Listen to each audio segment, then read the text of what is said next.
Brad, your fight with Ian McCall's coming up. Yeah. It's going to be in Dublin. Can you just, first of all, describe to us what it's like to actually be competing against Ian McCall? Finally, it was due to happen in London, but you're going to get a chance to do it in Dublin. And what kind of fight can fans expect from you? Well, it's going back to the question, you said finally, but it's still quite 8 weeks away. Anything can happen. He pulled out last time 3 weeks before the fight, so I mean, I could get injured leading up to this fight, so I tend to not get excited about fights until like fight week, because fight week you shouldn't get injured now, you know. So, or leading up to that time, anyone can get injured, you know. Even people get injured during fight week, you know, which is, I find it hard to do because you should be just drilling and stuff, but it happens. So I don't get excited about fights too far out. Closer I come to the fight, the more excited I will be. So if this is the week of the fight and you did the same interview, I'd be like, yeah, can't wait for Saturday night. I'm awesome. But I remember now, I've got in my training camp already. I've got another 8 weeks left of training. So yeah, anything can happen. So. Do you think there's anything personal between you and Ian? And the reason I ask that is I remember, you know, looking at your Twitter handle when he did pull out of the fight in London, and it was almost as if you said, "I knew this was going to happen." So, are you still wary of him, you know, potentially pulling out of this second time? Well, yeah. How I said that, I said, like, man, I knew it. I just knew it was going to. I knew it. And you know, sometimes you have an inkling that someone's going to pull out. Not because he's scared of me. I'm not stupid thinking he's scared of me or anything like that. But it's just actually that feeling. I really wanted this fight, and especially after he started talking a lot of trash on the underground, and I'm like, man, I can't wait to punch you, kind of thing. And then I'm like, he better not pull out. He better not pull out. And then I had a call from Sean Shelby. I'm like, I looked at Mike Brown. I was like, and I just knew, and he pulled out. You know, he got injured. And, yeah, you know, but as I said, I'm not questioning his injuries or something, but I'm always injured. You know, I got into every fight. I was injured in that fight camp. I had a really fractured my ribs, and I couldn't wrestle or grapple for like a month, and I was just boxing and running. So like, but I still fought. You know, I'm not saying. I mean, like, yeah, people get injured, and but it would take me a lot to pull out of the fight. What did you learn from your experience at competing at Flyweight for the first time in regards to how you're preparing for your second outing at Flyweight? I'd done my diet way too long, I think, last time. Because I got down to a certain weight. I got down to like 145,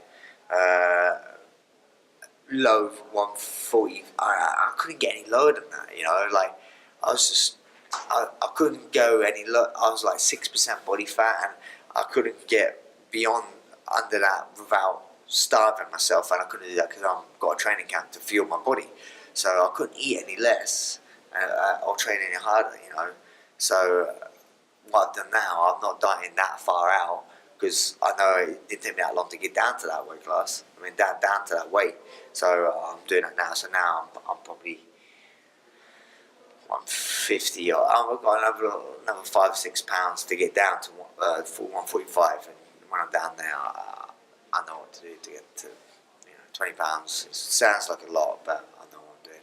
So timing is what you've learned to do the second time. Because last time, that's why I think I had my ribs and stuff like that before, because when you're fighting, when your body's so lean, it also gets a bit brittle. You know, like you should have a little bit of fat on you just to be able to absorb the punishment and shock, and you inhale all the time. So you don't want to be being 6% body fat for like 8 weeks. It's not fun. Are you looking forward to fighting in Dublin? Yeah, I mean, I've never been to Dublin. You know, it's mental. I've been all around the world, and I think that's always the case. You don't really go to the places right next to you. I've been to Scotland, I've been to Wales, but I've never been to Ireland. So it'd be cool to go there. And what better place to go there and have a fight? You know, so that Ireland's all about fighting. So yeah, I'm looking forward to that. You're still one of the only fighters in the division that has a win over current champion Demetrius Johnson. And the only fight in the division is being Demetrius Johnson. There you go. That means other losses against Dominic Cruz, which is the division above. Yeah. Do you think a win over Ian McCall gets you a title shot? Yeah, I think so. That's why I was. That's why I was a bit annoyed about Ian McCall pulling out the first time, because what it effectively had done is put my career on hold. I came down to the flyweight division with one sole purpose, is to get a title shot, you know, and try and be the UFC champion before I retire. And him pulling out the fight and me getting a late place in the nil series just prolonged the whole process. And how, if I'd have fought Ian McCall back then and beat him, I might be in a different position now, you know. But I'm not. Now I've got to fight Ian McCall again. And hopefully, yeah, hopefully I do get the fight happens, and then if I beat him down, I'm in a different position. And yeah, I believe if he beats me or I beat him, I think the winner should get a title shot. Yeah. And speaking of the champion, Demetrius Johnson versus Ali Bagautinov is coming up. Literally, we're just weeks away from that fight. Can you just break down that fight and how do you think it'll play out? I think Ali's tough, he's very game. But I think DJ is a very good tactician. I think he's better in all areas. I think Ali's probably a bit more powerful, but Ali likes to grapple a lot more and stuff like that. So I think he'll try and wrestle and grapple with DJ. But I think DJ is probably have the better on the stand up, and I think DJ's all-round MMA game is better than Ali's. And just to wrap up, if anyone follows you on Twitter, they'll know that you're an avid gamer. Yeah. You got a chance to play the new EA Sports UFC game this week. What were your, just purely as a gamer, what were your first impressions of the game? Yeah, it was good. I mean, like, obviously now with next generation of consoles, the graphics is just unreal. So I can't tell you how the game is so much, because I didn't get to play the whole game. Visually, it's amazing. So if you like your graphics, which I do, and visually it was very good. Game-wise, it played very well. It played a little bit like the old UFCs. I can see how that is.